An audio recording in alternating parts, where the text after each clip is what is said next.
Alrighty, this is going to be my next video. It's only been one day since I last posted. Actually, not even, almost a day. Currently, this video is going to actually be about my value sheet. I know a lot of people don't know values. There really is no value in this game, officially. And this is pretty much what I worked on personally, on my own time and effort to make. Disclaimer that it's not a perfect value sheet of trading and stuff. It doesn't have every item.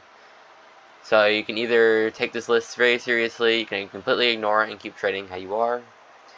But it is a very easy tool to use, and I'm going to be sharing it for anyone to be able to see.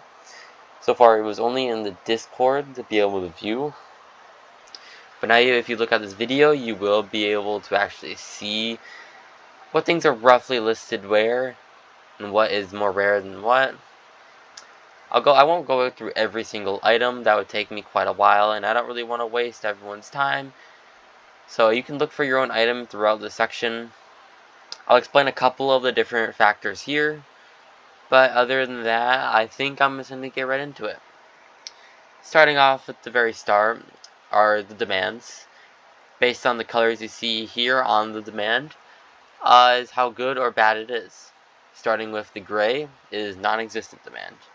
So essentially these items, like the Doodle Missile, Doodle Colored Pencil, Heart Slayer, Reanimated, the emote, no one really wants them at all. It's really difficult to trade these.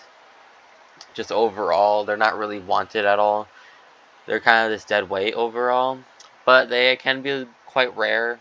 Especially Reanimated can be quite rare. Just no one really wants it. Moving on to Dark Red, which is very awful demand. So it's slightly better than non-existent. Some very specific people might want it. It's not the easiest to trade, but certain people could want it, like let's say the Juggernaut armor, for example.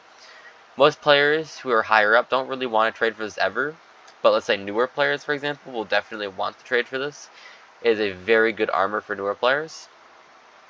Light Red, bad demand. It's better than awful demand. It's a little worse than decent demand. It's bad, but like a decent amount of people still want it. So some of these items are close to decent. Not very bad. They're not decent. They're just bad. Stuff like the Fallen sets, Undead Blade, Candy Cane Tridents. Some of the more common things that like a lot of people have. So certain people might want them yet again and stuff. It's just a little in-between factor between decent and awful. Moving on to decent demand, this is the stuff where quite a few people want, but also it's kind of iffy and depending on the person. You should be able to get halfway decent offers for this stuff. That's another thing that the demand's based off of how easily you can get on value offers. For this stuff, most of the time you should be able to get on value offers for decent, but overall you typically get underpays because it doesn't have the greatest demand. Moving on to green, which is good demand. You can pretty much get on value offers for these items, stuff like the Dark Heart Elim, Dark Heart Armor, and a lot of people typically want this stuff. Like the Doodle Henry, it's the best armor in the game currently, has green demand. It's good. Quite a few people want it and would definitely take the chance to trade for it. Are they specifically looking for the item? Probably not. But do they want it? If they could, yes. Moving on to great demand. Now this is starting to get the stuff that a lot of players would want. Down here we have Dark Heart Sword. That is the only one of purple because it is one of the most used and favorite swords by a lot of players. It's ranked at a nice 8 points here. Moving on, we got stuff like the Midnight Butterfly, the Empire Eradicator, a full Winter Blade set of the Winter Blades, Bob for 100 damage, Jug for 110 damage. 5 Leaf is a little low. Stuff like Deity, #1 leaderboard player, or a leaderboard position weapon, Giant Dual Stop Shine, and Giant Clover. Those are items that a lot of people really want and will pay a lot for them. Very easy to trade these items because a lot of people want them. And then the light blue is amazing demand. Now, just as it describes, literally everyone would want this item. Now, I believe there's only 2 on this list. Right. Pomni. The Pomni Mallet is one of the highest rated or highest wanted items in the entire game. Not many exist. It's in the realm of 50, not including how many are actually active accounts. Probably in the realm of about 10 to 15 total. It is probably one of the most wanted items in the entire game. And most players would love to get their hands on this, and most players are asking to trade for one of these.